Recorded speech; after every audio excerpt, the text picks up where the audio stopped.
Fala galera, tudo bem com vocês? Professor Arthur aqui. Vamos, meus queridos, dar sequência aí para a gente finalizar essa provinha do PISM de 2017. Vamos para a quarta questão aberta, né? A penúltima.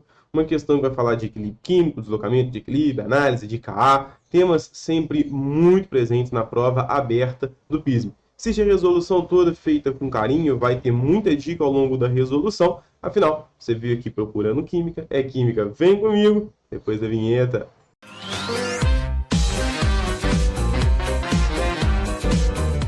Então, meu querido, olha só o que essa questãozinha diz pra gente aqui. Eu recortei, né? Coloquei só a letra A, a gente vai fazendo aos pouquinhos. Melhor colocar a questão toda aqui, aí depois a gente gasta um tempão lendo. Enfim, a gente vai aos pouquinhos, já vai resolvendo direto. Ganhamos tempo. Olha só, o esmalte do dente é constituído por um material muito pouco solúvel em água, cujo principal constituinte é a hidroxiapatita, esse composto aqui. Na presença de água, a hidroxiapatita estabelece o seguinte equilíbrio químico, né? A hidroxiapatita separa em cálcio, fosfato e hidroxila. Então ele contou pra gente essa história aí. Aí ele vem assim: a deterioração dos dentes é agravada com a doença bulimia, que faz com que o ácido clorídrico existente no estômago seja eliminado junto com o vômito. De acordo com o equilíbrio acima, como a bulimia agrava a deterioração dos dentes. Então, uma boa questão, né? Gosto das questões da UFJF, elas costumam ser sempre muito bem equilibradas e sempre com uns enunciados que eu acho interessante, né? Coisa que normalmente passa despercebido nos problemas. Mas, galera, para a gente resolver essa questão aqui, eu queria te dar uma dica que vai completar, né, o seu PISM 3, que é o seguinte, pessoal, é um convite, né, é gratuito, não paga nada, que é para você dar uma olhadinha lá no meu Instagram, que é o @abporto. E por quê? No meu Instagram, pessoal, eu faço um trabalho em paralelo, né? Eu divulgo mapas mentais, como esse aqui, ó, de isomeria, todos os tipos. Tem meme, afinal, é importante a gente rir um pouquinho. Tem vídeo de experimentos, coisas que são até questões de prova, sempre tudo muito comentado, além de dicas de provas e afins. Para você que falou aí, saúde, né? Amém. Para você que falou, Deus te leve, ainda não, tá? Então, olha só, tá aqui, tem de isomeria, tem de balanceamento de reações, tema que a galera, né, cai muito nas questõezinhas fechadas do PISM, um tema que o pessoal tem dificuldade, então você vai ver os exemplos comentados. Tem também de eletroquímica e vários outros. Então, considere lá, naquela descrição da biografia, onde você vai colocar o ano que vem, qual curso você está fazendo no FJF, né, no meu ali vai ter um linkzinho, você clica, vai abrir com vários nomes, que são vários mapas mentais de vários temas. Então, considera pegar, é gratuito. Compartilhar, às vezes você conhece, né, tem os outros colegas do terceiro ano, mas conhece alguém que está no primeiro, está no segundo, precisa de uma ajuda, né? É tudo gratuito. Eu acho que o objetivo é esse, é a gente ajudar o máximo de pessoas possível, tá certo? Queridos, obrigado. Agora vamos voltar para a questãozinha. A questãozinha nos conta o seguinte, ó, como é que a bulimia pode agravar, já que ela libera H+. Bom, a princípio, quando a gente fala de deslocamento de equilíbrio, a gente está pensando em alguns fatores. Pressão, por exemplo? Não. Pressão aqui não faz sentido. Temperatura? Não, também não, né? Ele não disse nada relacionado à temperatura e pressão. Ele falou com relação a essa espécie, o HCl. Mas aí você fala, pô, Arthur, mas não tem HCl nesse equilíbrio, não tem, não vai influenciar em nada aqui, porque não existe ácido clorídrico nesse equilíbrio, né? Não estou adicionando reagente, não estou adicionando produto, então nada vai acontecer com o equilíbrio. Só que aí, galera, que entra o seguinte detalhe. Quando a gente tem o ácido clorídrico, né, aquoso, que é o que está no estômago, ele vai separar, né, em H+, aquoso, mais Cl-. Aí você vai dizer, falar para mim, olha, Arthur, e daí? Mudou nada na minha vida.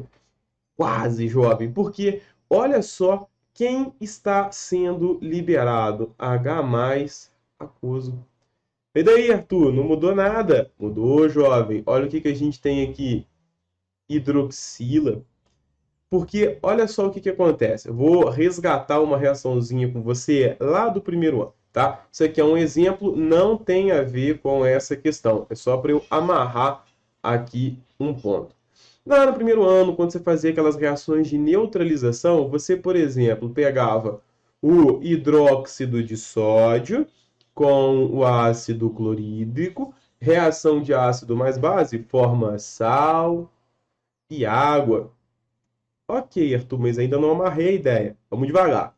A base, pessoal, ela é conhecida assim porque ela separa, né, em OH- e Na+, enquanto o ácido é conhecido assim porque ele libera o H+ e o Cl-. Então, a reação, né, de um ácido com uma base é a reação de OH+ com OH-. Isso aqui é uma reação de neutralização. H+ com OH-. E aí, olha só, H+ do ácido e o OH- que já está ali, né, no esmalte do dente. Então, qual que é a proposta aqui? O que vai acontecer, na verdade, então esse aqui é um exemplo, né? O que vai acontecer, na verdade, é o seguinte, o seu equilíbrio, ele possui ali, ó, OH- aquoso. Quando esse ácido retornar, não é? Porque a pessoa sofre bulimia, ela vai vomitar. Ele vai encontrar esse OH- do equilíbrio, vai encontrar o H+ que veio do ácido. Ah, Arthur, e o cloreto? Bom, de fato, o cloreto não participa em nada. Não tem na reação ali, não sofre nenhuma outra reação, o cloreto pouco importa, mas o H+ importa.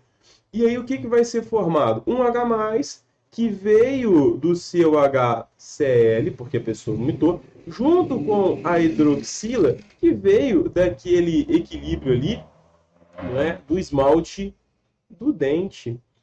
E aí você vai ter a formação de água. Então, o rolê aqui é o seguinte, quando ele fala que a pessoa, né, tá sofrendo e voltou com esse ácido para a boca ali, né, porque vai acontecer, ele está querendo te dizer o seguinte, esse H+, ele vai consumir. Para cada um H+ desse que voltou, ele tira uma hidroxila do seu equilíbrio. Então, o que ele está querendo te dizer é o seguinte, como é que esse equilíbrio vai ser deslocado se houver o consumo de OH-? Então, na verdade, ele está falando o seguinte, falou, olha, para que lado esse equilíbrio vai ser deslocado se houver remoção da hidroxila? E aí, depois de fazer essa análise toda, é que você usa Le Chatelier. Le Chatelier diz que um sistema vai sempre exercer uma força contrária àquela que estão fazendo sobre ele. Basicamente isso. Então, eu tenho reagente, tenho um produto. Se eu fui lá e tirei a hidroxila, mas como que eu tirei a hidroxila? Neutralizando ela com ácido. Se eu tirei a hidroxila, esse equilíbrio tem que ser deslocado no sentido dos produtos. Para que, então, eu consuma um pouco dos reagentes e o produto volte. Então, toda vez que você tira de um lado, você desloca para o mesmo lado, para que você possa restabelecer o seu equilíbrio. Então, aqui, ó, já que eu estou removendo o produto, o meu equilíbrio tem que ser deslocado no sentido de repor ele. E aí ele pergunta assim, de acordo com o equilíbrio acima, como a bulimia agrava a deterioração dos dentes. Aí você vai, né, isso que eu comentei, você vai escrever para a banca. Você vai colocar o ácido, né, a presença do ácido vai neutralizar, vai consumir aquela hidroxila, deslocando o equilíbrio no sentido dos produtos. Ou seja, a gente vai ter o consumo do seu esmalte, então você vai ter uma deterioração do seu dente. Isso acontece tanto com a bulimia quanto com bebidas ácidas. Café, né, refrigerante de cola, por exemplo, Coca-Cola, Pepsi e afins. Bebidas ácidas fazem o mesmo efeito, porque o ácido vai remover essa hidroxila e aí o seu equilíbrio é deslocado para a direita e o esmalte do dente sofre decomposição. Então isso agride o seu dente, sim, tá?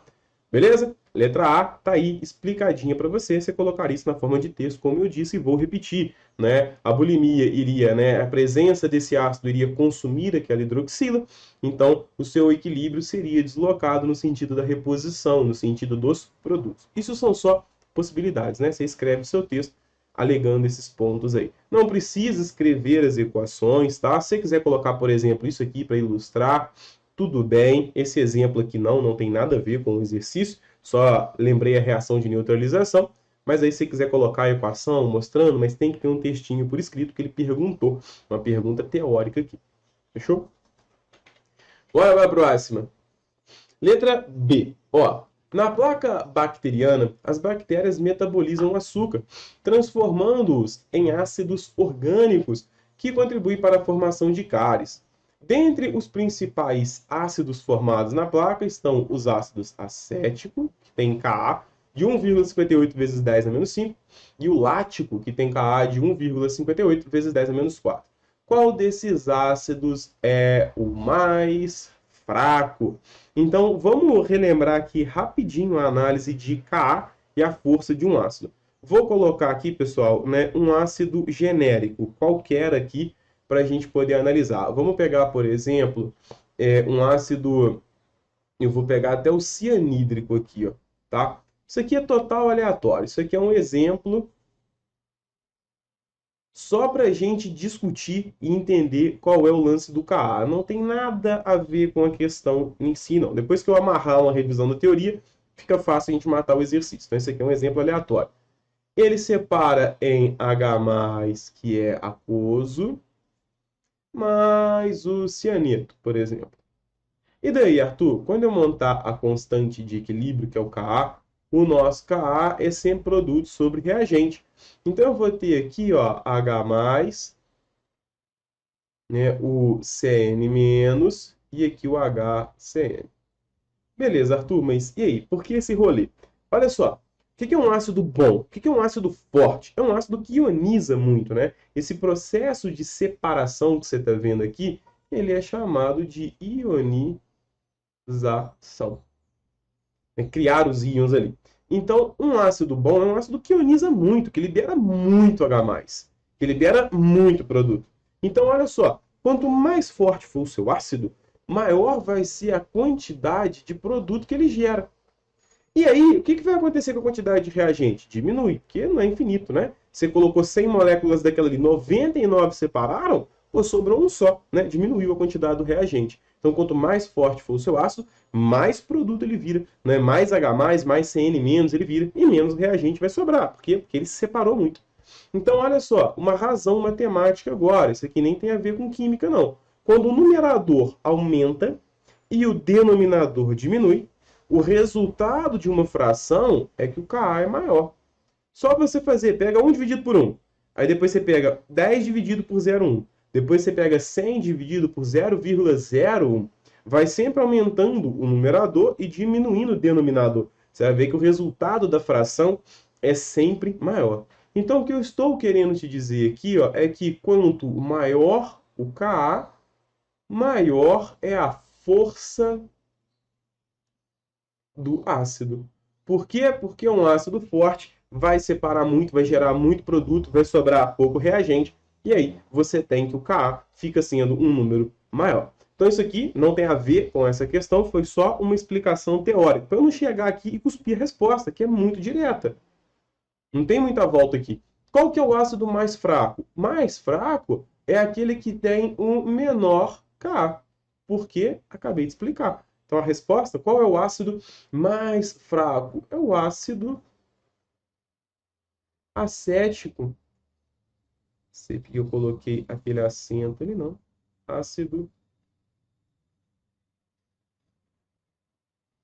Por quê? O Ka do ácido acético é de 10 a menos 5 e o Ka do ácido lático é de 10 a menos 4. 10 a menos 5 é menor que 10 a menos 4. Então, fechou. Ácido acético é a resposta. Belezinha? A parte de cima foi só para explicar a teoria. Senão, a questão acabava em uma linha. Depois, na letra C, ele fala assim, o pH normal da boca é 7. A diminuição do pH na boca pode ser causada diretamente pela troca de saliva com os colegas. Mentira, jovens, vocês ainda não estão fazendo 18 anos, então cuidado. A diminuição do pH na boca pode ser causada diretamente pelo consumo de frutas ácidas e bebidas, podendo chegar a um pH 6 em poucos minutos. Calcule a concentração de íons hidrogênio antes e depois da ingestão de frutas e bebidas ácidas. Então aqui, ó, a gente tem um cenário antes. Ele falou que antes dessa ingestão, o pH é de 7. Galera, esse pezinho pra gente aqui na química, ele vai sempre indicar menos o log, tá? Então, pH menos o log de H. pKa menos o log de Ka. pOH menos o log de OH. Então, aqui a gente tem que pH é igual a menos o log da concentração de H+. O pH vale 7 menos o log da concentração de H+. Passo o menos para o outro lado, fica menos 7 igual a log de H+. Propriedade dos logaritmos, né? A base ali, log de 10, esse 10 vai passar para o outro lado, e tudo que está ali sobe como um expoente. 10 a menos 7 é igual à concentração de H+. Então, a concentração de H+ é igual a 10 a menos 7 mol por litro. Lembra que concentração aqui é mol por litro. E depois, isso foi o antes, né? A gente tem aqui o depois do consumo dessas bebidas ou frutas, não é? E aí ele vem e fala o seguinte, que depois esse pH ele vale 6. Beleza. Então, mesma ideia, né? pH é igual a menos o log da concentração de H+. O pH agora é 6, menos o log da concentração de H+. E aí eu tenho, então, menos 6 igual ao log de H+. Então, a concentração aqui, ó, 10 a menos 6 é igual à concentração de H+. Concentração de H+ é igual a 10 a menos 6 mol por litro. Beleza? Só isso, bem direto essa letra C. Por fim, tinha até um espaçozinho, né, na prova, você colocar o cálculo de um e o cálculo de outro na questão aberta. E aí a letra D. A letra D vem assim, ó. Antigamente, o processo de obturação dos dentes era conhecido como amálgama. Se o amálgama, que é o SN8HG, fizer contato com uma coroa de ouro de um dente vizinho, uma reação de oxirredução na presença de oxigênio pode ocorrer. Então ele passou para a gente aqui as duas reações. Ele quer saber quem é o agente oxidante e quem é o agente redutor. Se você tiver safo na matéria, olha só, vamos fazer primeiro o basicão aqui, né? Depois eu dou a dica. Você tem duas reações de redução. Como é que eu sei que as duas reações são de redução? Porque você está vendo que todas elas estão ganhando elétrons. Você tem potenciais de redução. Aquele que tem o maior potencial de redução vai ter que reduzir. Então, essa reação é uma de redução e essa daqui teria que ser invertida para sofrer oxidação. Então, se você tiver safo na matéria, você vai ver o seguinte, essa equação vai ser mantida. O NOx do hidrogênio continua sendo mais um e mais um aqui, não mudou. O oxigênio é 0 e o oxigênio passou a menos 2. Então, esse cara reduziu. Logo, ele tem que ser o agente oxidante. E na equação anterior, como ela tem que ser invertida, a gente só tem essa espécie. Ela vai ter que sofrer oxidação. Por isso, ela é o agente redutor. Isso se você estiver tranquilão. Falar, Arthur, pô, eu não consigo fazer isso tão rápido assim, não.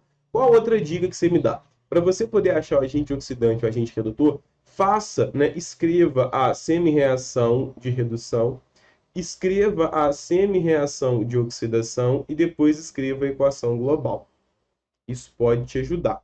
Então, ó, isso aqui, claro, você faria tudo no rascunho, a questão é bem direta. Ela só quer que você diga quem é, tá? Isso aqui não faz parte da resposta, não. Você faz no rascunho. A reação de redução, a gente vai manter a do oxigênio, porque ele possui o maior potencial de redução. Nem vou colocar o estado físico, pessoal, só para a gente fazer mais rápido um pouquinho aqui, e já que não vamos ter que usar mesmo nada disso, então tá tudo bem. Na resposta a gente coloca, só para a gente ganhar um pouquinho de tempo. E a de oxidação eu tenho que inverter, produzindo o estânio 2+, mais o mercúrio, mais 16 elétrons. Então, a gente vai fazer aqui a equação global desse processo. Quando a gente fizer isso aqui, corto 16 elétrons com 16 elétrons e a minha equação global, ela é... A análise, pessoal, é a mesma do macete, tá? Mas quando escreve dessa forma, pode ser que o pessoal visualize um pouco melhor, mas é a mesma coisa que eu fiz ali no macetão direto. Com água, mais o estanho 2+, mais o mercúrio. Então, olha só. Você está vendo que o oxigênio está tendo seu NOx alterado, está passando de 0 para -2. Então, ele de fato, ó, sofreu aqui de 0 para -2. Então, ele sofreu uma redução. O estanho já está com carga 2+, e você está vendo que o mercúrio está com carga 0. O mercúrio aqui teria que ter uma carga negativa, né, pessoal? A gente não sabe qual é o NOx do mercúrio. Vamos considerar, se o estanho estiver valendo 2, isso aqui daria mais 16, o mercúrio teria uma carga, né? Menos 16, estranho. Mas aí a gente sabe que essa espécie aqui vai ter que ser a que sofre oxidação. Pô, Arthur, mas por que teria que ser ela? Porque é o seguinte, o H+, continua com a sua carga, ele continua valendo mais 1. Então, veja, o oxigênio ganhou elétron, porque ele reduziu, o H+ não foi o responsável. Então, o responsável tem que ter sido essa espécie aqui, ó. Não é ele quem sofreu oxidação. Mesmo que você não saiba muito bem o NOx dos elementos. Pô, um mercúrio com NOx -16 é uma coisa meio estranha. A gente não sabe quanto é as cargas de cada um. O mercúrio pode ter um NOx 1, 2, 3 normalmente. O estanho também não tem um NOx muito bem definido. Então isso aqui é uma combinação. E aí a prova também não exigiu que você falasse o NOx. Era só essa análise, era a única opção, porque o hidrogênio não muda, o oxigênio reduziu. Então quem tem que ter sofrido oxidação só pode ter sido essa amálgama, né? Esse composto. Então, se ele sofreu oxidação, ele é o agente redutor e o oxigênio sofreu redução. Então, agente redutor, você colocaria esse cara aqui, não é? Aí coloca o estado físico, né? Direitinho, já está lá. E o agente oxidante seria o oxigênio gasoso. Beleza, meus queridos? Então, ficamos por aqui com mais uma questãozinha. Não esquece de deixar o seu like, né? Compartilhar esse vídeo, comentar. Não esquece de conferir também lá no Instagram o material que tem lá. Beijo e abraço. Valeu!